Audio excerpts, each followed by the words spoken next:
Hello everyone, welcome back. This is Joginder Kumar.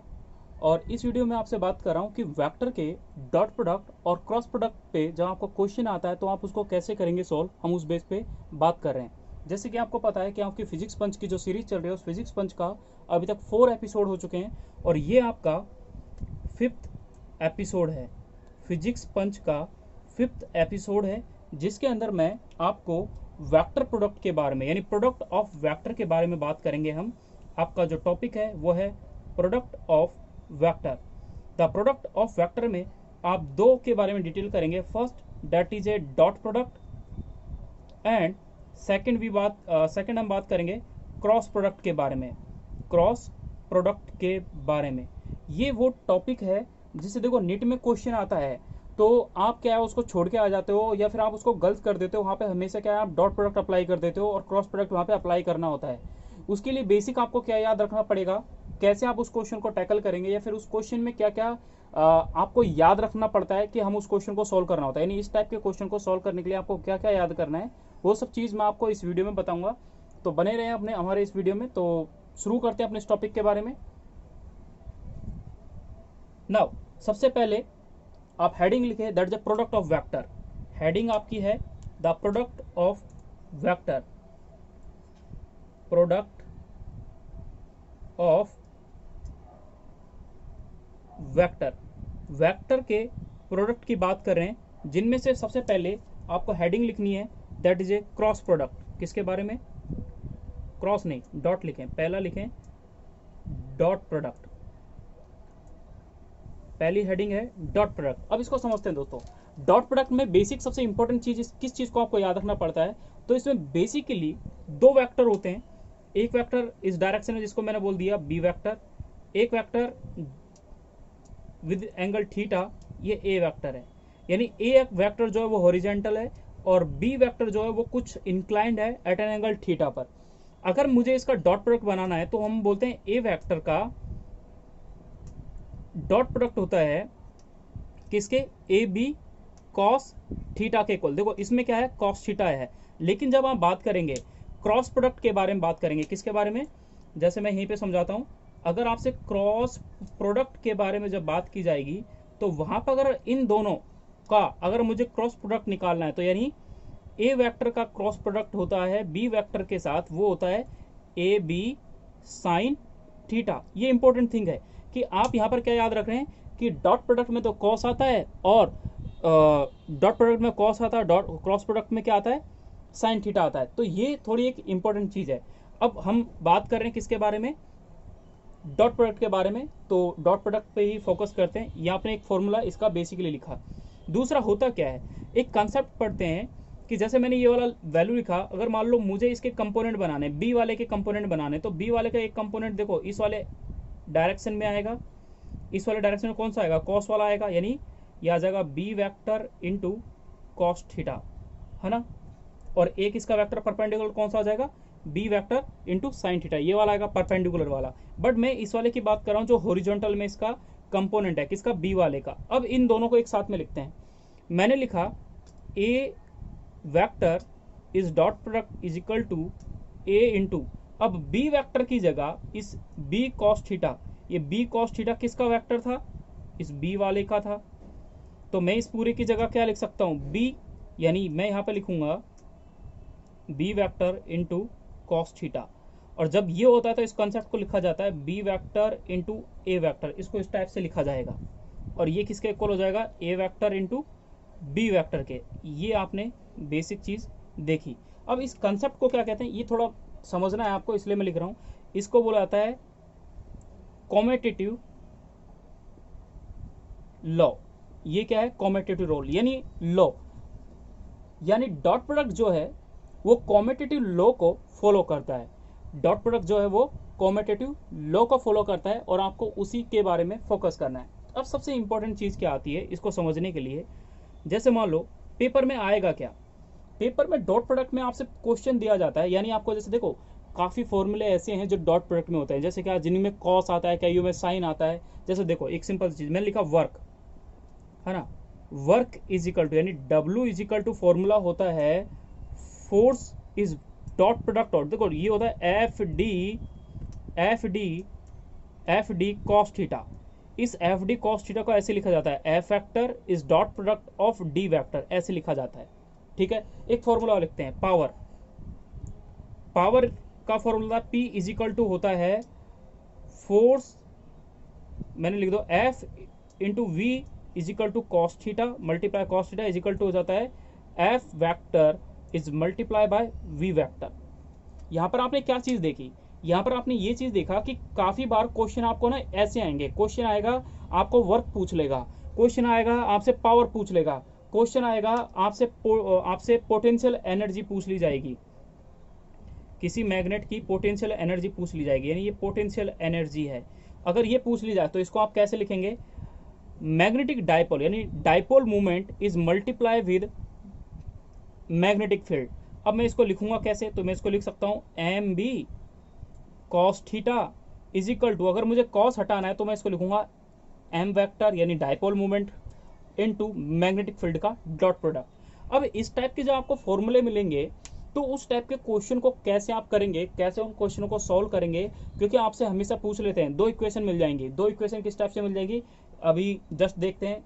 एक और formula आप देख लो, मैग्नेटिक इलेक्ट्रिक फ्लक्स का फॉर्मूला होता है इलेक्ट्रिक फील्ड इनटू, मैं यहाँ पे लिख दिया ई ए कॉस थीटा, इसको लिखा जाता है E vector is multiply with, यानी डॉट प्रोडक्ट होता है ए वेक्टर का। तो देखो इस टाइप से आपको फॉर्मूलों को याद रखना है जिनमें कॉस आता है। आप कभी भी कोई फॉर्मूले याद करते हो फिजिक्स में तो उसमें आपको क्या याद रखना है, साइन और कॉस याद रखना है। जिनमें कॉस आता है उसका मतलब ये हुआ कि वो डॉट प्रोडक्ट को फॉलो करता है, और डॉट प्रोडक्ट को अगर फॉलो करता है तो उसके क्वेश्चन को आप कैसे सोल्व करेंगे। अब शुरू करते हैं उस क्वेश्चन को सोल्व करना।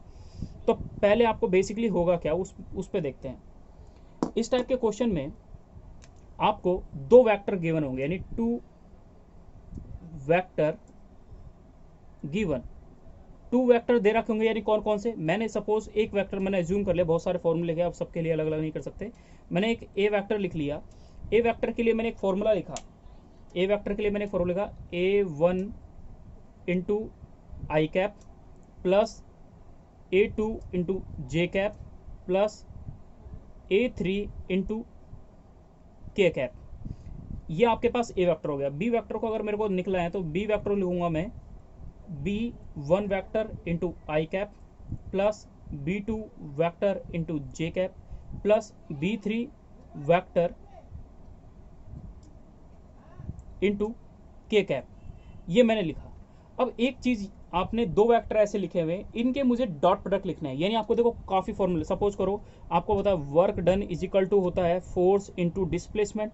तो मान लो ये वाला फोर्स है साहब, ये वाला क्या है, फोर्स वेक्टर दे रखा है, ये वाला आपको क्या दे रखा है, डिस्प्लेसमेंट वेक्टर दे रखा है। तो इन दोनों के बेस के क्वेश्चन को आप कैसे सोल्व करेंगे, क्यों, क्योंकि आपको क्या है ऐसी इक्वेशन मिल जाएगी जैसे मान लो 2i cap plus 3j plus 5k is equal to force दे रखा है आपको क्वेश्चन में।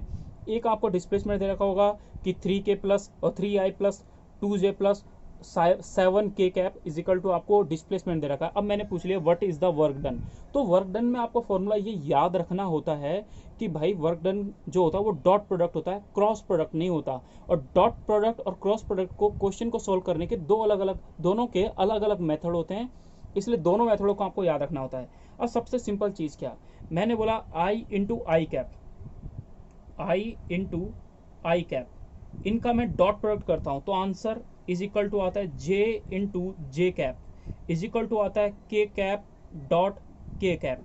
इन दोनों का अगर मैं डॉट, यानी सबका आई का डॉट प्रोडक्ट, जे का डॉट प्रोडक्ट, के का डॉट प्रोडक्ट क्या है ये मैं अभी थोड़ा बताऊंगा आपको, इज इक्वल टू आता है इन सबों का आंसर एक आता है। यानी जब ये दोनों आपस में मल्टीप्लाई आएंगे तो इसका आंसर क्या आएगा, ये आएगा। लेकिन मैं अगर क्रॉस प्रोडक्ट कर दूं, यानी आई इंटू जे कैप, मैंने ये कर दिया आई इंटू जे कैप, यानी डॉट प्रोडक्ट कर रहे हैं इसका, और दूसरा कर दिया मैंने जे इंटू के कैप, और मैंने कर दिया के इंटू आई कैप, तो इसका जो फॉर्मूला आएगा वो आता है 0 के इक्वल आता है। यानी अगर मैं, ये मैंने क्या करा है, डॉट प्रोडक्ट किया है, डॉट प्रोडक्ट कर दिए, ये मैंने क्या कर दिया, क्रॉस करा है, क्रॉस प्रोडक्ट कर दिए, तो क्रॉस प्रोडक्ट में यानी डॉट प्रोडक्ट के अंदर अगर मैं क्रॉस प्रोडक्ट करता हूँ तो उसका आंसर 0 आ रहा है, और डॉट प्रोडक्ट में अगर डॉट प्रोडक्ट कर रहा हूँ तो उसका आंसर क्या आता है 1 आता है। ये चीज़ आपको याद रखना है। कैसे याद रखना है, इस क्वेश्चन को आप सॉल्व करेंगे ए और बी की इक्वेशन को। तो स्टार्ट करते हैं कि कैसे आपको अगर वर्क डन दे रखा है या फिर आपको एनर्जी दे रखी है, फिर पावर दे रखी है, तो आपको उस क्वेश्चन को कैसे सॉल्व करेंगे। ठीक है, तो पहले आपने सेम वही इक्वेशन जो आपने पहले लिखी, तो मैं डॉट प्रोडक्ट के लिए सॉल्व करने के लिए मैं थोड़ा स्पेस बना लेता हूँ।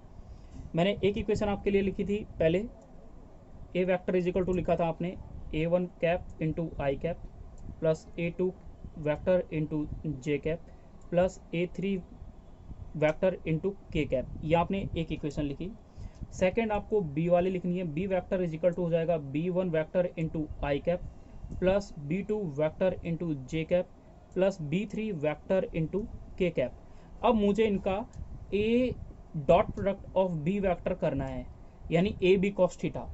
अब ए बी कॉस थीटा अगर मुझे डॉट प्रोडक्ट करना है तो मैं क्या करूंगा, इनको साथ में लिखूंगा, यानी इनको मल्टीप्लाई करूंगा।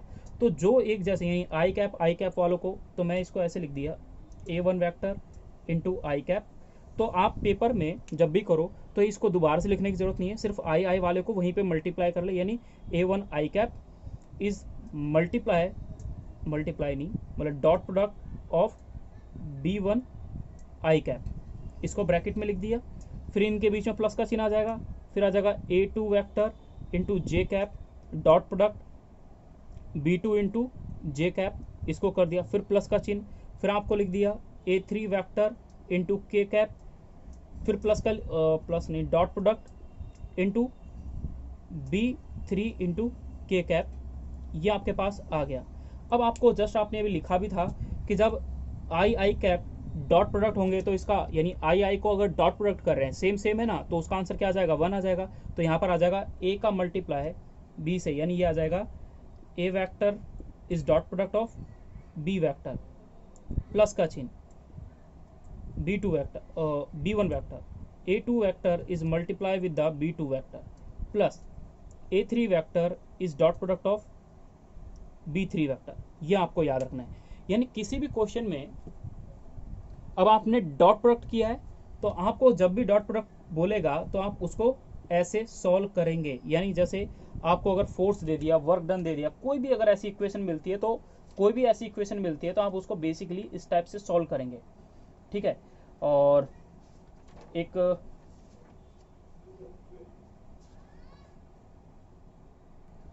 अब आपने इस टाइप से इसको वैल्यू को कर लिया, यानी इस टाइप से आप किसी भी चीज़ का मल्टीप्लाई कर सकते हैं। अब यहाँ पे 2 वैल्यू आएगी, उस 2 वैल्यू का कुछ ना कुछ, यानी मैं यहाँ पर अगर वैल्यू पुट कर दूँ, एक इक्वेशन बना लूँ, सपोज करो इसी की मैं एक इक्वेशन बना दूँ और मैंने लिख दिया इसकी जगह वेक्टर लिख दिया, एक वेक्टर लिख दिया मैंने आई और दूसरा वेक्टर मैंने लिख दिया 2। इस वाले वेक्टर को मैं हटाता हूँ और इसकी जगह मैं लिख देता हूँ, सपोज करो ये माइनस का 2 कर देते हैं, माइनस का 2 इंटू इस वाले को मल्टीप्लाई करते हैं तो ये प्लस का 1 ही रहने देते हैं इसको, और अगर इसको मल्टीप्लाई करता हूँ तो इसको मैं लिख देता हूँ प्लस का 2, और इस वाले को अगर मल्टीप्लाई करेंगे तो इसको लिख देते हैं प्लस का 2। अब इस पूरी वैल्यू को मल्टीप्लाई करें, यानी क्या, मैं A1 की जगह 1 पुट करूंगा, इस डॉट प्रोडक्ट इंटू 2 प्लस यानी मल्टीप्लाई हो रही है। दूसरा A2 यहाँ पर कितना है माइनस का 2 इस डॉट प्रोडक्ट इंटू 1 प्लस का चिन्ह 2 मल्टीप्लाई 2। तो आप पूरे को जब सॉल्व करेंगे तो ये आई वैल्यू 2 माइनस का 2 प्लस का 4, देन यू हैव आंसर। इसको घटाएंगे तो आंसर आ जाएगा, यानी इस वैल्यू का जो डॉट प्रोडक्ट है वो डॉट प्रोडक्ट कितना आ जाएगा 4 आ जाएगा। ऐसे आपको क्वेश्चन को सॉल्व करना है। और जो इंपॉर्टेंट है, अब ये कब होगा, जब आपको पेपर में काफ़ी सारे फॉर्मूले, जैसे कि आपने वर्क दे रखा होगा, आपको वर्क के बारे में याद रखना है कि वर्क के अंदर डॉट प्रोडक्ट यूज होता है, पावर के अंदर डॉट प्रोडक्ट यूज होगा, वेलोसिटी दे रखी है तो उसको डॉट प्रोडक्ट से सॉल्व करेंगे। ओके, क्यों बता रहा हूं मैं आपको, क्योंकि रिसेंटली नेट के उसमें आपसे एक क्वेश्चन पूछा जा सका है, जो किससे पूछा गया था, क्रॉस प्रोडक्ट से पूछा गया था। उस क्रॉस प्रोडक्ट के बारे में हम करना सीखते हैं। अब क्रॉस प्रोडक्ट को अगर आपको दे रखा है, सपोज करो, तो अब सेकेंड है आपके पास क्रॉस प्रोडक्ट। अगर क्रॉस प्रोडक्ट दे रखा है तो उस क्रॉस प्रोडक्ट को कैसे सॉल्व करेंगे वो करना सीखते हैं। तो इसके अंदर क्या होता है कि 2 वेक्टर जो होते हैं, यानी A vector is cross multiply with B vector is equal to होता है A B into sine theta, यही पढ़ा है, इंटू एन कैप, यानी ये बेसिकली लिख देते हैं, जरूरत है नहीं कोई। ठीक है, ये चीज़ आपने लिखा। बाकी लास्ट वाले में आपने दिखा था ए वेक्टर का क्रॉस प्रोडक्ट बी वेक्टर का A vector cross with B vector is equal to B vector का क्रॉस इंटू ए वेक्टर नहीं होता कभी भी। ये इंपॉर्टेंट चीज है। यानी क्या, पेपर में अगर आप पहले लिखेंगे ए वाले के कंपोनेंट फिर लिखेंगे बी वाले के कंपोनेंट, अगर आपने ऐसे लिख दिया, पहले बी वाले के कंपोनेंट लिख दिया और ए वाले के कंपोनेंट नीचे लिखे, तो आंसर चेंज हो जाएगा, अलग आंसर आएगा। इसलिए यहाँ पर ये बोलते हैं कि आंसर को मतलब क्वेश्चन को सॉल्व करना इसमें थोड़ा इंपॉर्टेंट होता है।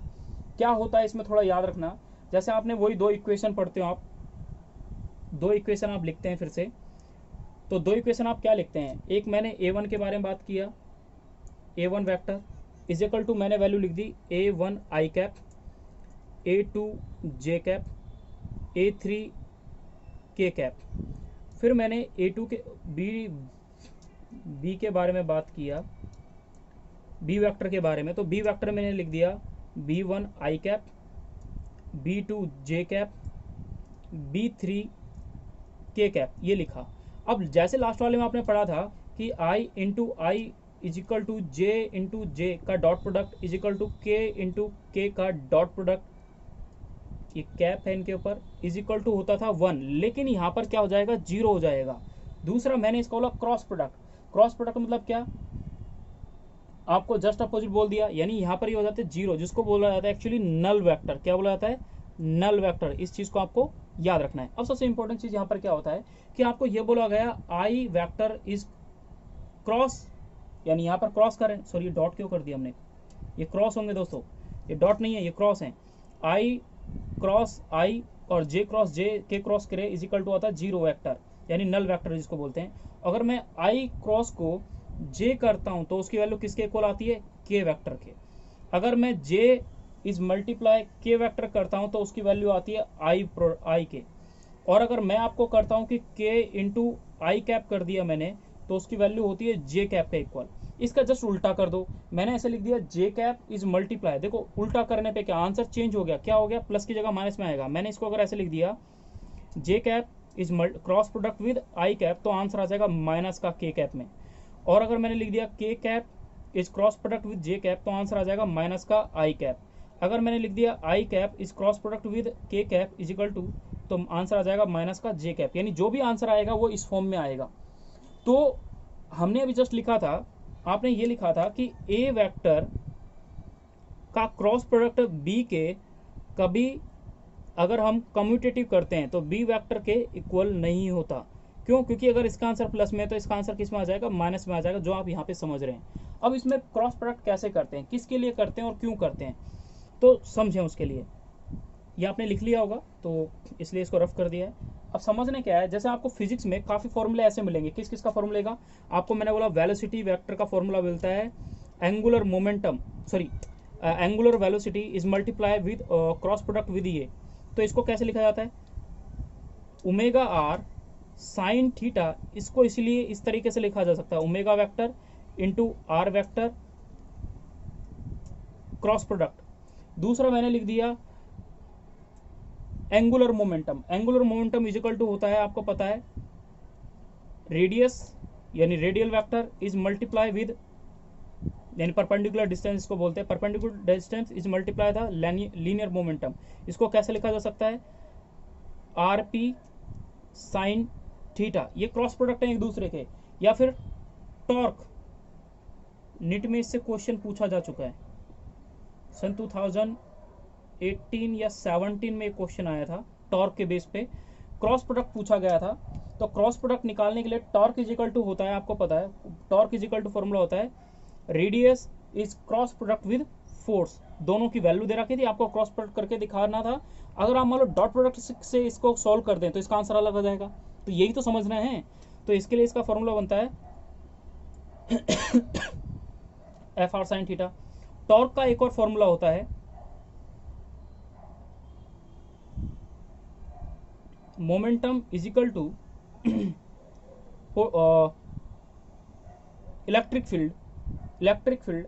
तो इसका फॉर्मूला ये हो गया, तो इसको लिखा जाता है P E is equal to, this is called dipole movement, this is called dipole movement is multiply with electric field is equal to formula आता है पीई साइन थीटा। तो टॉर्क का एक और फॉर्मूला होता है पी ई साइन थीटा। कब होता है? जब ये dipole moment is multiply with electric field. तो टॉर्क का एक और फॉर्मूला हो गया। टॉर्क का एक और फॉर्मूला और होता है, जो अभी तो छोड़ो उसको, बट आप बेसिकली कुछ इस टाइप से फॉर्मूले आएंगे जिन फॉर्मूलों में क्या होता है, साइन थीटा इन्वॉल्व होता है, और साइन थीटा इन्वॉल्व होता है दैट्स मीन आपको क्रॉस प्रोडक्ट आएगा, और क्रॉस प्रोडक्ट आएगा तो उसके क्वेश्चन को आप कैसे सोल्व करेंगे, तो आप करना सीखते हैं। करना ये सीखेंगे कि जब आपको ए वेक्टर का क्रॉस प्रोडक्ट पूछा जाएगा बी वेक्टर के साथ, तो उसको सॉल्व करने का तरीका होता है ऐसे दो चौकोर बना लें, ठीक है। यह बना आपके लिए स्पेस कम पड़ जाएगा, तो मैं ऊपर वाले को नहीं समझाना, तो यहीं पे होगा। ए वेक्टर का क्रॉस प्रोडक्ट है बी वेक्टर के साथ, क्रॉस प्रोडक्ट बनाना है, तो मैंने लिखा यहाँ पे आई कैप, यहाँ लिखा मैंने जे कैप, यहाँ मैंने लिखा के कैप, ठीक है, ये लिख दिया वैल्यू। अब इसमें करना क्या है, सबसे पहले मैं ए वेक्टर के आई जे के को सामने लिखूंगा, यानी यहाँ पर मैं लिखूंगा A1 A2 A3। अगर यहाँ माइनस में है तो यहाँ मैं माइनस लिख दूंगा, ये माइनस में है तो मैं इसे माइनस में लिख दूंगा, लेकिन अभी प्लस में है तो मैंने इसको प्लस में लिख दिया सबको। दूसरा, बी वेक्टर के कंपोनेंट आ जाएगा B1 B2 B3, ये कंपोनेंट हो गए। तो यानी क्रॉस प्रोडक्ट को सॉल्व करने का तरीका ये होता है। अगर आप उनको डायरेक्ट मल्टीप्लाई कर दो, इसको इससे मल्टीप्लाई कर दिया, इसको इससे मल्टीप्लाई कर दिया, इसको इससे मल्टीप्लाई कर दिया और आंसर सॉल्व कर दिया, और आपको पूछ रहा है टॉर्क, और टॉर्क जो होता है उसका फॉर्मूला होता है, आपको पता है, R vector is multiply with the F, भाई ये होता है। और इसमें चलता है साइन थीटा, और साइन थीटा चलता है तो उसके लिए यूज करते हैं क्रॉस प्रोडक्ट, और क्रॉस प्रोडक्ट में और डॉट प्रोडक्ट में दोनों के जो आंसर होते हैं वो क्या होते हैं, डिफरेंट होते हैं, अलग अलग आंसर आएगा, सेम नहीं आएगा। तो सॉल्व करते हैं अब इसी को कि इसका आंसर, फिर आप सोचोगे यार आंसर तो हमारा आ ही नहीं रहा। तो अब करने का मेन फंडा क्या है, क्या करेंगे इसमें, इस क्वेश्चन में क्या करेंगे, मैंने यहां पर लिखा पहले, यानी इन ए वेक्टर का क्रॉस प्रोडक्ट करने किसके साथ, बी वेक्टर के साथ। तो A vector is cross product with B vector is equal to करते हैं आई कैप, क्या लिखा मैंने, आई लिख दिया। अब आई वाले को आप हाइड कर लें, बाकी जो बचे उनका क्रॉस मल्टीप्लाई करें, इसको इससे क्रॉस मल्टीप्लाई, इसको इससे क्रॉस मल्टीप्लाई करें, तभी तो क्रॉस प्रोडक्ट बोला गया। तो आई वाले लिख के इसको हाइड कर लिया, जो इसकी वैल्यू है उसको मल्टीप्लाई करते हैं, यानी A2 B3, फिर आएगा बीच में माइनस का चिन्ह। अब ये किसकी बारी थी, ये इसकी बारी थी, पहले ऊपर वाले को इससे इसको इससे मल्टीप्लाई नहीं करना, पहले ऊपर वाले को नीचे से मल्टीप्लाई करना, फिर नीचे वाले को ऊपर से करना, तो ये आ जाएगा B2 into A3, ठीक है। फिर सबसे इंपॉर्टेंट चीज क्या, यहाँ पर साइन आता है माइनस का, यहाँ पर साइन किसका आता है, माइनस का, ये ध्यान रखना, यहाँ पर साइन किसका आ रहा है, माइनस का आ रहा है, यानी जे को आप किसके साथ लिखेंगे, माइनस के साइन के साथ, किसके साथ, माइनस के साइन के साथ, फिर इसको क्रॉस प्रोडक्ट करते हैं। अब जे वाले को दुबा लो साहब, अब जे वाले को दुबा लोगे तो इसका प्रोडक्ट देखो, यहां से जा रहे हैं ना, यूं जा रहे हैं, ऐसे जा रहे हैं, तो मैंने अगर जे को दुबाया तो पहले मैं इसको इससे मल्टीप्लाई करूंगा, आप ऐसे ना करें कि इसको इससे कर दिया, क्योंकि मैं अगर के को कर रहा हूं मल्टीप्लाई, तो पहले मुझे, चलो कर लेते हैं, जैसे मर्जी कर लो आप, है ना। तो मैंने क्या करा, इसको हाइड किया, मुझे इन दोनों के क्रॉस प्रोडक्ट चाहिए, तो मैं क्या करूंगा, इसके ऊपर वाले को इसके नीचे वाले से मल्टीप्लाई कर दूंगा, या फिर आप ऐसे करें, इसके नीचे वाले को इससे, इसको इससे कर लें, तब कोई डिफरेंट नहीं है। B1 माइनस, मैंने इसको इससे मल्टीप्लाई कर दिया, अब इसको इससे मल्टीप्लाई करेंगे, यानी A1 को मल्टीप्लाई करेंगे B3 से। अब K की बारी आ गई साहब, तो K के लिए प्लस का चिन्ह, और K कैप, अब K कैप के लिए क्या करेंगे, इसको हाइड कर दिया। अब इन दोनों का क्रॉस प्रोडक्ट देखें आप, तो इन दोनों का क्रॉस प्रोडक्ट होगा तो ये इससे मल्टीप्लाई, ये इससे मल्टीप्लाई, के कैप वाले को तो दुबा लेंगे, के कैप वाले को दुबा लेंगे तो इसको सॉल्व करेंगे तो ये आ जाएगा A1 into B2 माइनस का B1 into A2, that's it. जब आप इस टाइप से क्वेश्चन को सॉल्व करेंगे, किसी की भी वैल्यू को सॉल्व करेंगे, तो आपके पास एक फाइनल आंसर आएगा। सपोज करो यहाँ पर अगर आपको कोई वैल्यू दे रखी हो और मैंने आपसे टॉर्क पूछ लिया, जो आप नेट का एक क्वेश्चन है, मुझे एक्यूरेट याद नहीं आ रहा है अभी, नहीं मैं आपको भी करा था, बट बेसिक ये चीज़ है कि जो वैल्यू है वो वहाँ पर फोर्स की वैल्यू दे रखी थी, फोर्स की वैल्यू दे रखी थी, रेडियस की वैल्यू दे रखी, वहाँ पे टॉर्क पूछा गया था, तो आप टॉर्क बता सकते हैं। या फिर मैं आपको फोर्स इज इक्वल टू, एक फॉर्मूला होता है MA, force is equal to होता है MA, मैं आपको मास दे दूं, आपको A एक्सेलरेशन दे दूं, अगर इन दोनों में से किसी एक की वैल्यू को, यानी इसको उसको मैं दे देते हैं वेक्टर फॉर्म में और इसको मैंने वेक्टर फॉर्म में लिख दिया सपोज, तो आपको फोर्स तब भी निकाल सकते हैं। यानी कोई भी ऐसी क्वांटिटी जो वेक्टर फॉर्म में लिखी जाती है तो उसको सॉल्व करने का तरीका होता है इस टाइप से। क्योंकि पेपर में आपको ये चीज़ याद रखनी होती है कि भाई कि अगर मुझे क्रॉस प्रोडक्ट करना है तो क्रॉस प्रोडक्ट किस किस फॉर्मूले का होता है। जैसे टॉर्क का फॉर्मूला होता है एंगुलर मोमेंटम और वेलोसिटी के बीच में जो रिलेशन होता है उसके बीच में होता है, और एंगुलर मोमेंटम नहीं, एंगुलर वेलोसिटी और लीनियर वेलोसिटी के बीच में जो रिलेशनशिप होता है उसमें क्रॉस प्रोडक्ट यूज होता है।